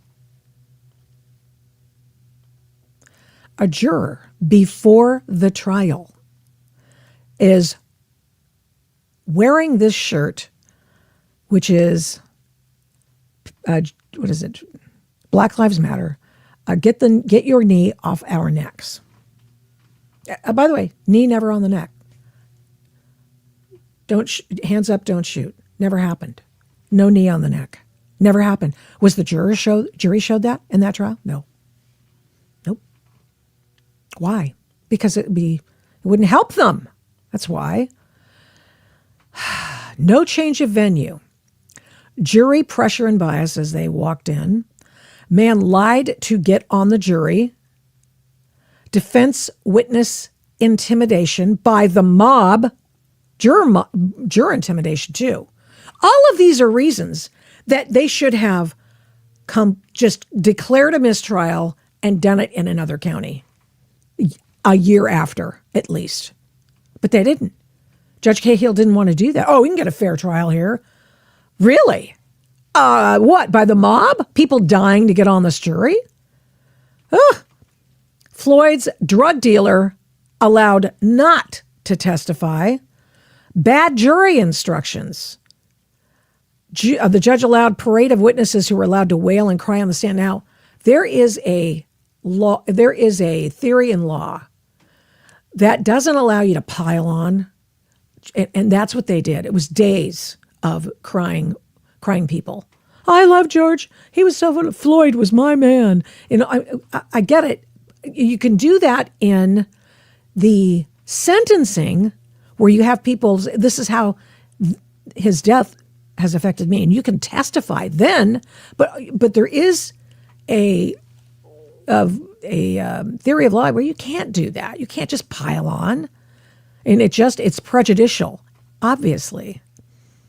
Jury should have been sequestered from the gate to avoid pre-trial publicity and the circus outside of court. State had 20 plus lawyers to Chauvin's one. They oftentimes buried Chauvin's lawyer in paper, like the night before. We'd have to go through 500 pages of stuff to, here's our discovery on that. They should have had it months before. Just ridiculous, just incredibly. There was actually no justice in that courtroom at all. It was ridiculous. It was terrible.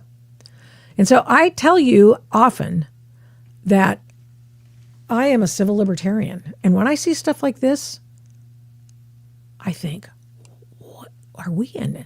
Are we in hell? Are we in judicial hell in this country right now? It's like the OJ case, for example. Just go with me on this one.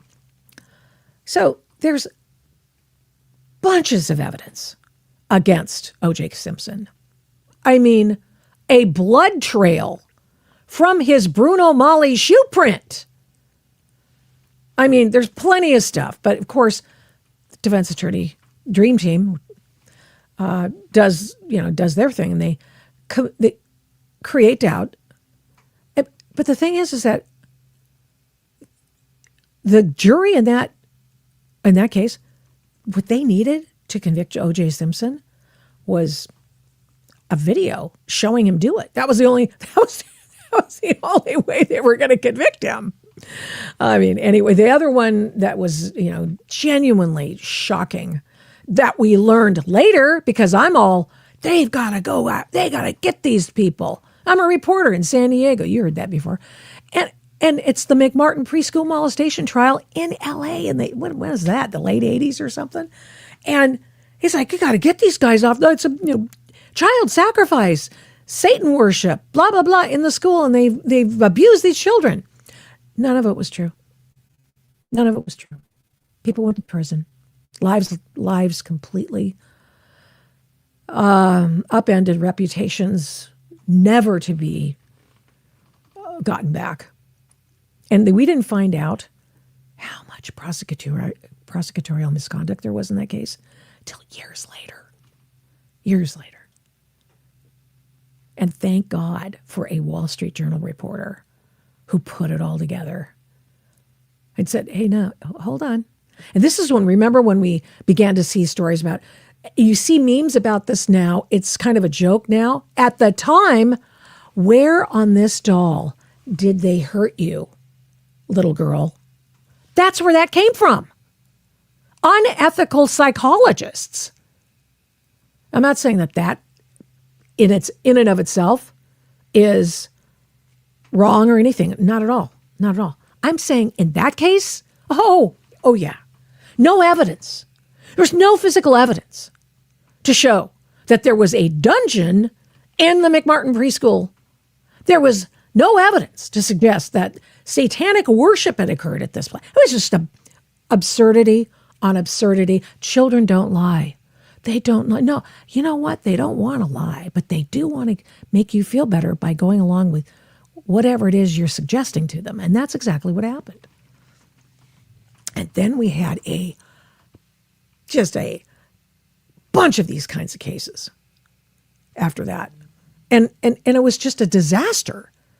You had to, and then Ruth, what was Ruth's last name? And from Wall Street Journal.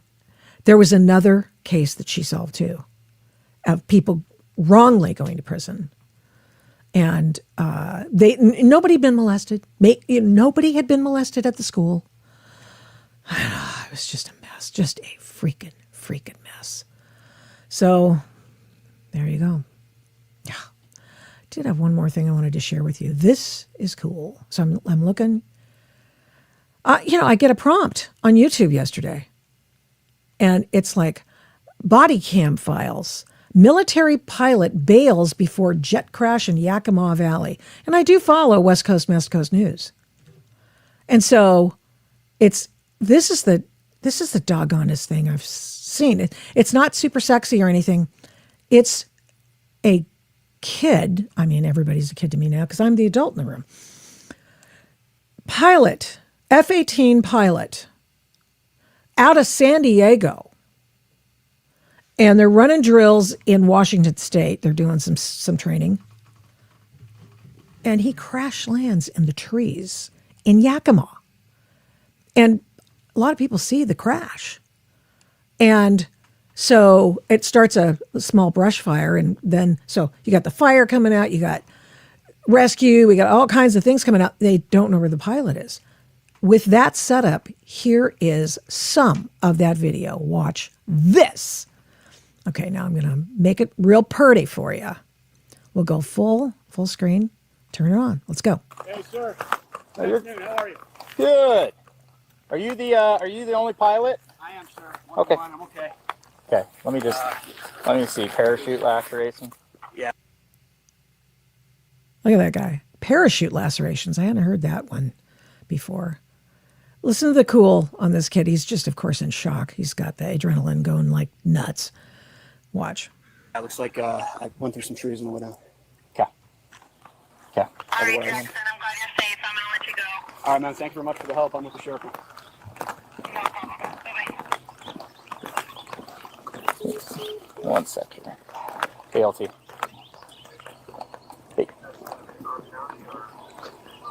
Oh, it's ours, and I'm out with the pilot right now. He ejected. Yeah, we're on the backside of Rimrock, kind of by South Fork Bear Cove area. Their fire and aid's on their way right now. We got the hillside on fire where the jet landed.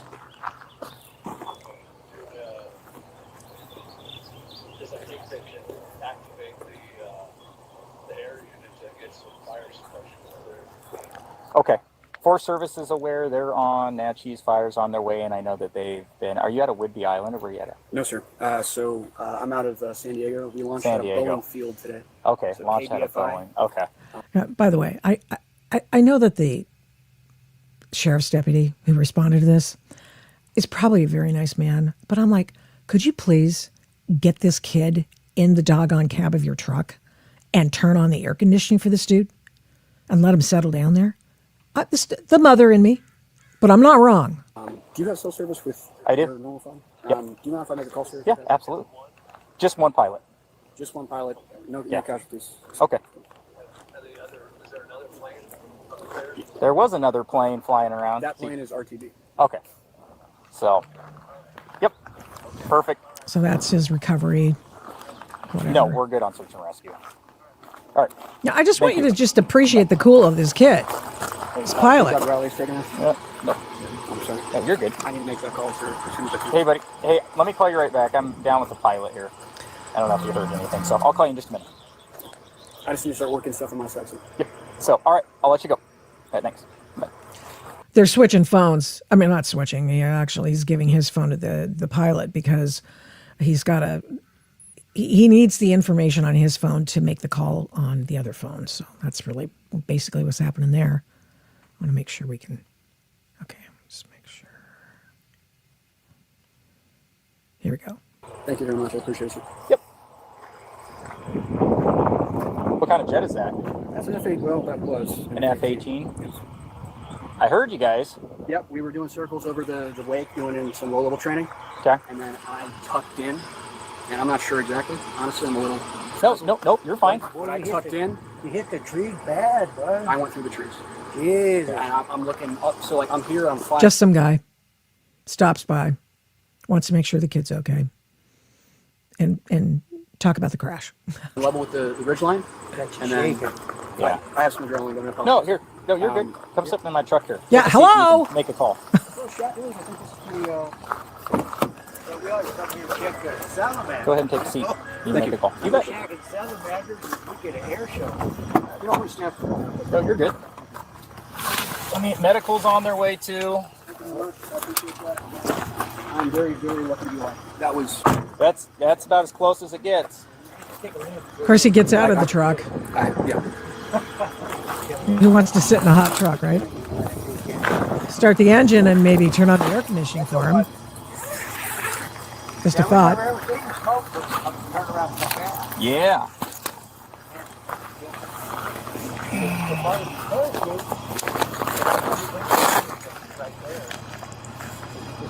Okay, so this goes on for another 25 minutes. No, he is.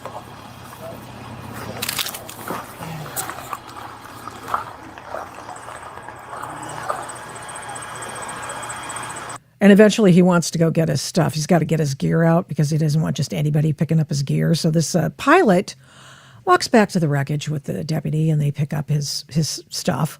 You know, like there was a lot of stuff. Let me advance to where they pick up his stuff, and they put it in the back of the truck. I don't know. I was just fascinated by this whole thing, and I can't be the only one because I came in. It was like nobody had seen it. Today it's over 1 million views. No, it's just because, I don't know, we're just like, we care about this stuff. There's a growing Oh, what are interest you in doing social- there? Oh, you little punks. Sorry, I got to turn that dang sound off on it.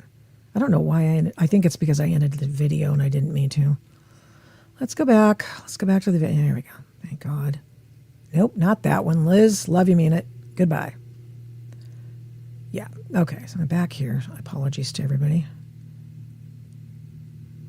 So we'll get closer to when they get all this gear, and I just wanted you to see that. Let's go. You were like when you ejected, so they just can document exactly. Oh yeah. If Do you want that? Yeah, I'll just take some from there. He's going to do a little smoke show for everybody. Let's do it from the side here. You want to look straight forward?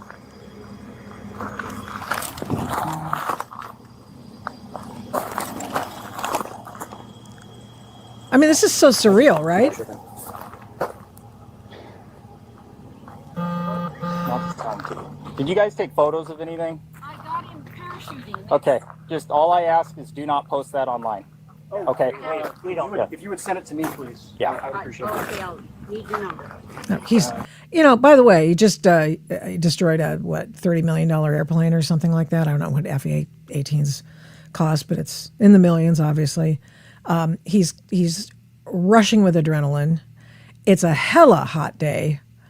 And he is, this is in June 13th, 2026. I'd be interested to see how Yakima County's weather forecast was that day. And it's a beautiful day. Well, I'm talking about the heat. And then in addition, he's got to have some OPSEC. So it's like, what the hell, man? He's got all of these balls in the air, this pilot.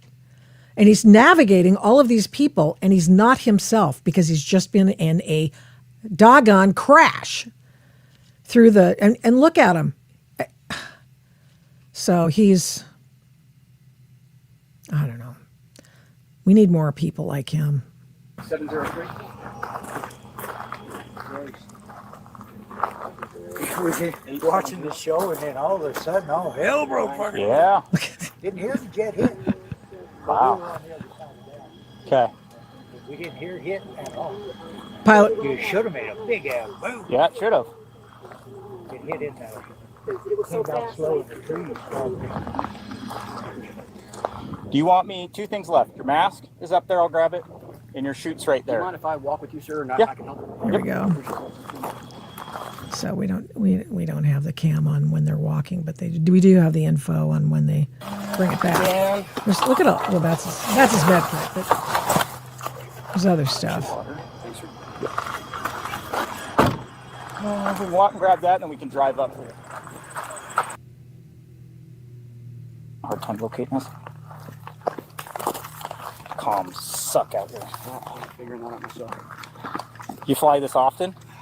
First time. First time? Yeah. Actually, second time. I did it yesterday. Okay. It's a beautiful area.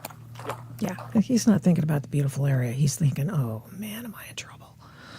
he's thinking, who's looked up how much a F-18 costs?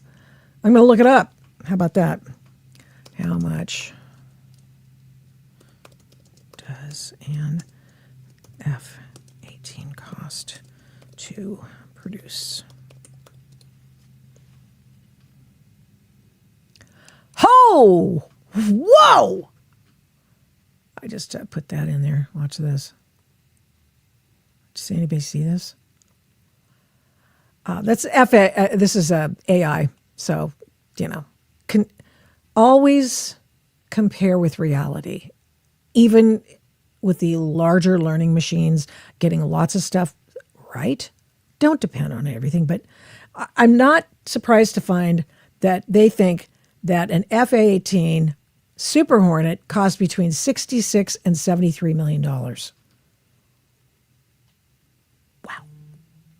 Wow. Wow. Oh, that's what he's thinking about. He's thinking about it. He's glad to be living. He's thinking about it's hella hot. And he's thinking, let's get the hell out of here. Wow. $72 million. Holy crap. Can you, oh. So they're going to do an after action. I mean, obviously, we've just seen the vid here from the cop cams. So my guess is that maybe we'll get an idea of that. Was it his fault? Who knows? We're going to find out. So that's going like crazy. It was just really fascinating to me that when I saw this on my feed yesterday. And also, one more thing. Draw your attention to the fact that Harry and Meghan are getting out of the United States, at least temporarily, because, I did take some license with this because I do work for an opinion magazine. Get the barf bag. Harry and Meghan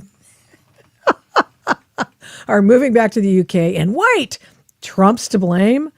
So, this is an exclusive story from People magazine. And People magazine writes about, they got a lot of info. They got a lot of intel, and they got it because they paid for it probably, in all likelihood. Somebody got paid. And I think we all know by the history of Harry and Meghan who got paid for this exclusive, right?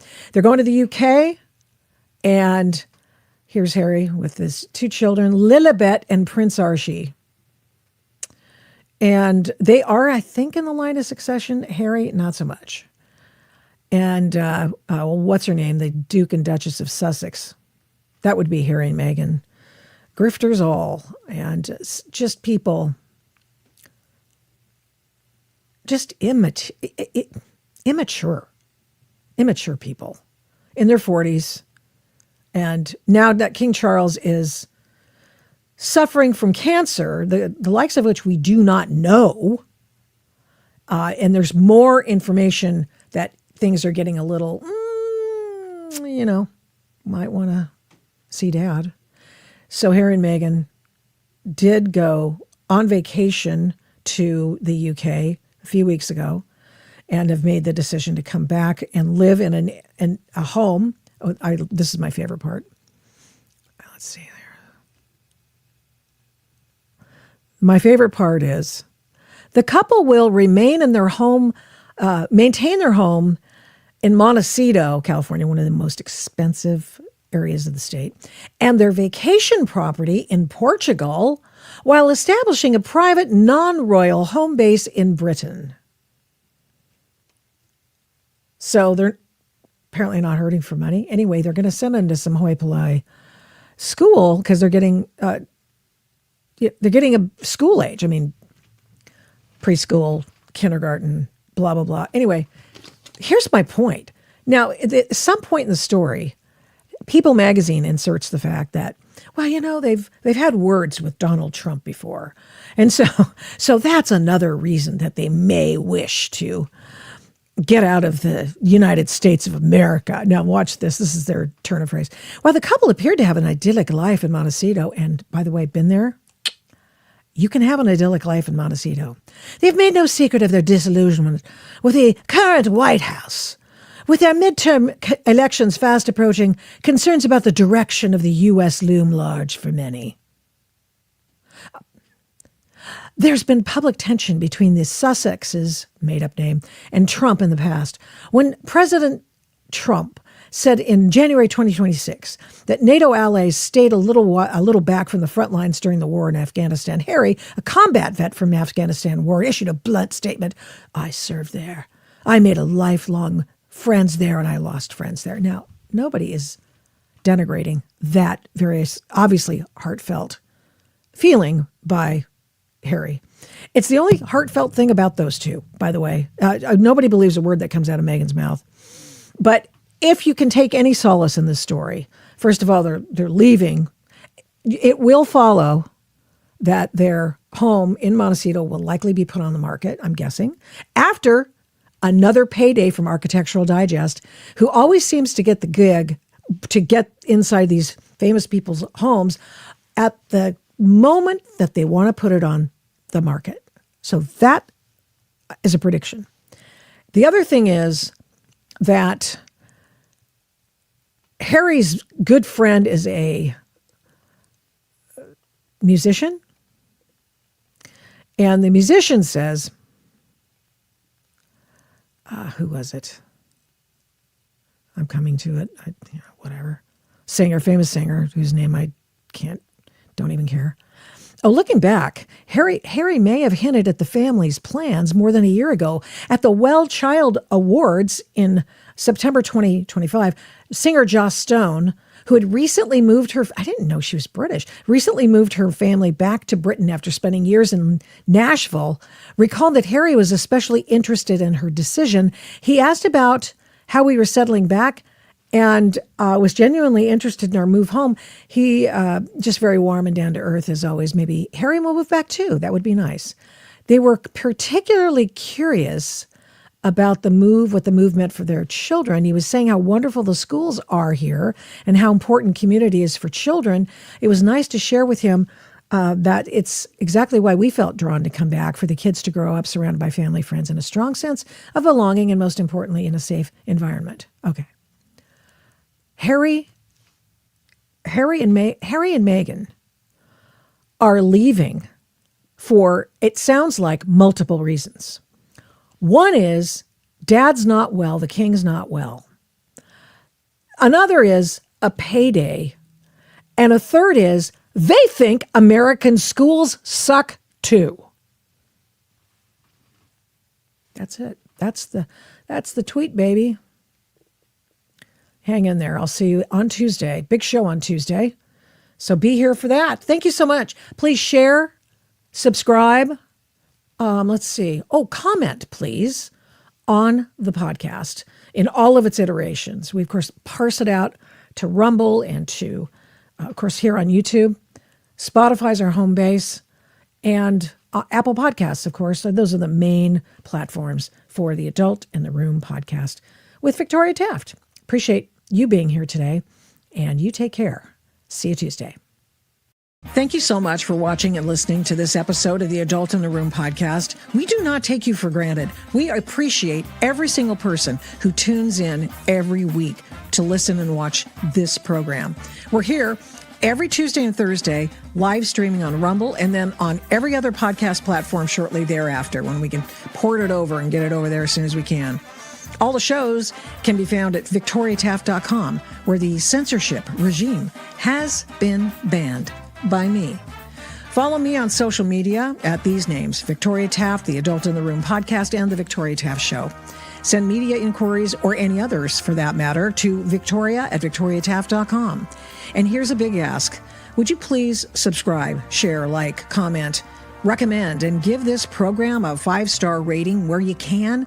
We really appreciate it. We do not take that for granted either.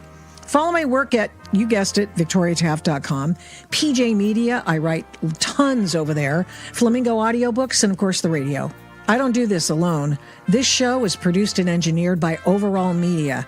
1A Cast is responsible for some of the Adult in the Room podcast's imaging. Logo design by Hageman Creative.